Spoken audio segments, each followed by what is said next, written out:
para mí un placer saludarles en el día de hoy para que tomemos la oportunidad para reflexionar sobre el significado del COVID-19 desde una perspectiva jurídica, incluso para hacer en específico una invitación, para que nosotros reflexionemos sobre esto dentro del paradigma de los derechos humanos. Al plantear que estaremos trabajando dentro de un paradigma, estamos fijando la postura que vamos a desarrollar. Por lo tanto, nosotros no vamos a hablar de los derechos humanos como un área o una sección del derecho público, sino que vamos a tomar la perspectiva que todo lo jurídico debe estar dentro del marco de respeto a los derechos humanos, porque esto es lo que le exige el esquema del Estado constitucional. Por ende, nosotros vamos a exigir, a buscar una perspectiva pro homine que busque el respeto de la dignidad de las personas y que le reconozca a todos, sin ninguna distinción, su característica como seres de derecho. Seguidamente vamos a entender que el COVID es una pandemia, es decir, una epidemia que está ocurriendo en una zona extensa y que está afectando una parte considerable de la población. Tomemos en cuenta que una epidemia, según la Real Academia Española, es un mal o un daño que se expande de forma intensa e indiscriminada. Dicho así, las epidemias no son una novedad.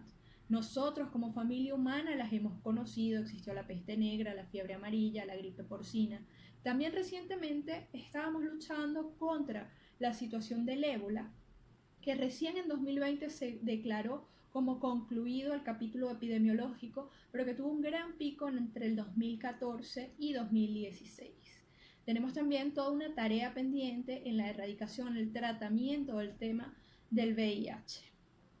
Nosotros tenemos una materia entonces que es conocida, que existen documentos jurídicos que nos dice cómo se tratan las personas enfermas, dónde está fundamentalmente el tema del derecho a la salud, que consagra el derecho al acceso a un servicio de salud de calidad, al acceso a las vacunas si existiesen, a la enfermería, a que las personas no sean estigmatizadas o discriminadas. Incluso hay una bibliografía muy extensa para los medios sobre cómo deben tratar esta información para no generar pánico, para no promover situaciones compatibles con el odio a los enfermos. Ahora, dentro de este marco, la situación del COVID-19 es distinta. Nosotros podemos verla porque la medida principal que nos ha recomendado la OMS es el confinamiento, todo este distanciamiento social, que se traduce en una enorme limitación de la libertad de tránsito, de reunión, de asociación, de trabajo, de los derechos políticos, y que además se establece fundamentalmente mediante la adopción de figuras del estado de excepción. De hecho, estamos hablando de la existencia en este momento de un estado de excepción global. Nosotros tenemos que por primera vez la mitad de la población del mundo está bajo este régimen y que tenemos que la fundamentación es la garantía del derecho a la salud, que es un derecho económico, social y cultural, lo que es bastante inusual porque normalmente estas categorías del estado de excepción se relacionaban con los derechos individuales. Nosotros vamos a ver una serie de circunstancias inéditas. Por ejemplo, nosotros tenemos una serie de problemas con la extensión, casi toda la población del mundo, con la duración, nadie sabe hasta cuándo, con la dimensión de lo que jurídicamente se afecta, casi todos los derechos, y además está, entre otras cosas, arrastrándose todo el calendario electoral porque no se pueden realizar elecciones en estas condiciones. Este es el núcleo de los problemas nuevos. Aquí está la situación que, por ejemplo, Serge Halimi cataloga, devuelve a la inmensa mayoría de la población mundial a la infancia, porque está absolutamente indefensa frente a un Estado que le está limitando casi todas sus posibilidades, sus libertades. Lo otro es que ocurre al mismo tiempo o se están tomando las medidas al mismo tiempo. Lo ya conocido es que entonces la OMS está en el medio de una gran disputa geopolítica de bloques enfrentados, pero también tenemos como característica muy importante un carácter presuntamente democrático de la enfermedad.